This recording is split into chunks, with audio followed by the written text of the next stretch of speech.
All right, so NASA and NOAA work together to keep detailed records of global temperatures. They use thousands of measurements to understand long-term trends and how they affect us. Today, climate researchers released their annual assessment for 2021.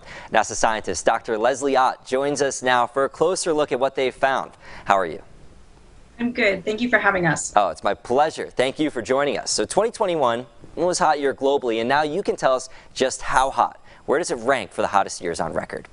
Exactly. So 2021 comes in basically tied with 2018 as the sixth warmest year on record. Well, what's probably more striking about that for scientists like me is that this is the past 8 years have been the warmest 8 years on record, going all the way back over 150 years. So this pattern of a really warm decade, that's continuing with 2021. We know that with a great degree of confidence. And that's an extremely alarming trend that we don't want to see.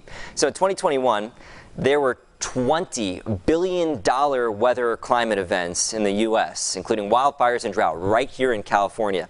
How do changing global temperatures contribute to these extremes? Yeah, unfortunately, these extremes, this is the way that a lot of our communities across the country are experiencing climate change, and it's really dangerous.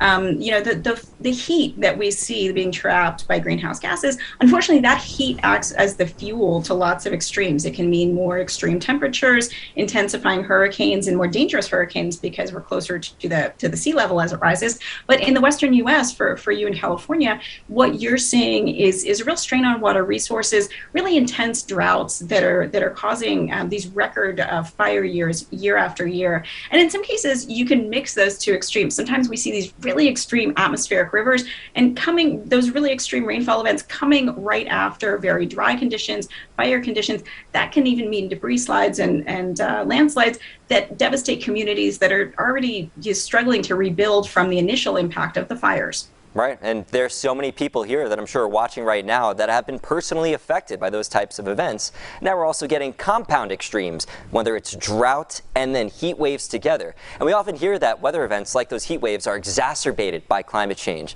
Is there a way we can determine just how much climate change contributes to a single event? Yeah, it's always tough when it's a single event, to look at any one storm and say, this would have happened with or without climate change. What I think we're very confident is when we see these seasons of extremes year after year, collections of events, horrific fire conditions throughout California, and again, year after year, we look at the statistics of how those things are happening, and we know that that's very unlikely to be caused by just normal conditions without some external forcer like the changes from greenhouse gases and that additional warming. That's one reason we're so confident when we just see this, really intense year after year of all of these extremes. It's a very compelling case that shows that these are indeed affected by human-induced warming. Absolutely, and something I've read about is the counterfactual models, the models that run as if we didn't influence our climate. So we have those weather events, and then we see what actually happened. We could say, wait a minute, this isn't normal, right? Absolutely, yeah, and you can use these computer models. That's the second piece of evidence, right, is we can look at all these scenarios, right? We want to explore all the natural explanations people suggest and rule those out, to make sure that we're very confident that.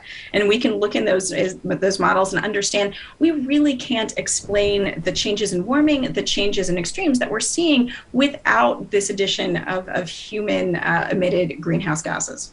Thank you so much for your insight, Dr. Leslie Ott. We appreciate your time and your insight for everything that has to do with climate and the past warm year that we've had. Thank you so much for having us.